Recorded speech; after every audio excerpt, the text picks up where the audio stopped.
ആൻറ്റിക്ക് debt ചെയ്തിട്ടുണ്ട്. അത് ഞാൻ ഡെബ് ചെയ്തിട്ടില്ല. എനിക്ക് ഡെബ് ചെയ്യാൻ താല്പര്യമൊന്നും ഉണ്ടായിരുന്നില്ല. അതൊരു ഹീറോയിന് പറ്റിയൊരു വോയിസ് അല്ല എന്നുള്ളത് എനിക്കറിയാം. ഞാൻ ഡയറക്ടർക്ക് കുറേ റിക്വസ്റ്റ് ചെയ്തു എൻ്റെ വോയിസ് ഇടണ്ടാവും. പക്ഷെ അവരുടെ നിർബന്ധമാണ് ചെയ്യണം എന്ന് പറഞ്ഞിട്ട് അവർ തന്നെ നല്ലപോലെ കരഞ്ഞ് അഭിനയിച്ചിട്ടുണ്ട്. ഒരുപാട് അമ്മായിമ്മയുടെ കുറെ ചീത്തെല്ലാം കേട്ടു. കുഴപ്പമില്ല. ലൊക്കേഷനിലൊക്കെ എങ്ങനെ ഉണ്ടായിരുന്നു? ഇതേ മൂഡ് തന്നെയാണ് ലൊക്കേഷനിൽ. കാര്യം ഇത്രയും സീരിയസ് ആയ സബ്ജക്റ്റ് ആയതുകൊണ്ട് ലൊക്കേഷൻ ഇങ്ങനെ ഒരു മൂഡ് തന്നെയാണ്. പ്രേക്ഷകർക്ക് എന്താണ് പറയാനുള്ളത്? കാണണം. ഞാൻ സ്ഥിരമായിട്ട് എല്ലാ മൂവീസും കാണുന്ന ഒരാളാണ്.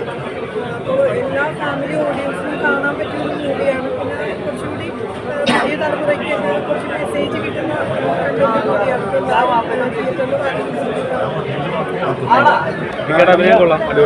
Thank you so much. അപ്പോൾ എന്നെ സംബന്ധിച്ച് രഹ്നയെ സംബന്ധിച്ച് ഞാൻ കുറേ വർഷങ്ങൾക്ക് ശേഷം ഒരുമിച്ച് ഒരു ലീഡിങ് റോൾ ചെയ്യാൻ പറ്റിയ സിനിമയാണ്.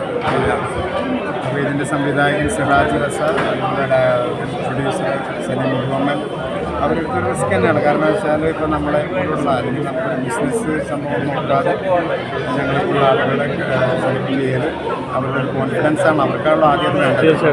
അപ്പോൾ നമുക്കത് കേട്ട് കഴിഞ്ഞപ്പോൾ നമുക്ക് ചെയ്യാൻ പറ്റുന്ന ഒരു ആത്മവിശ്വാസം ഉണ്ടായിരുന്നു.